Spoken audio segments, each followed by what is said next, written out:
নমস্কার বন্ধুরা, তোমরা সবাই কেমন আছো? আশা করছি ভালো আছো। আজকে একটি মাছের রেসিপি নিয়ে এসেছি। যে মাছটা নুন হলুদ মাখিয়ে আগে একটু ভেজে নিতে হবে, ভালো করে একটু কড়া করেই ভাজতে হবে মাছটা।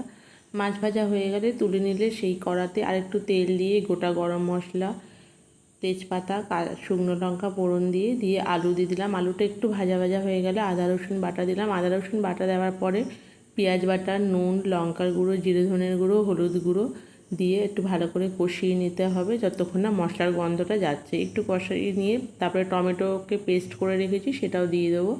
দিয়ে ভালো করে কষিয়ে নিতে হবে। কষিয়ে নিয়ে যখন আলুটাও গলে যাবে আর মশলা থেকে মশলার গন্ধটাও চলে যাবে, তখন ওটাকে জল দিয়ে দিতে হবে। জলটা একটু ফুটলে মাছগুলো দিয়ে ভালো করে ফুটিয়ে নিয়ে একটু গরম মশলা দিয়ে নামিয়ে নিতে হবে।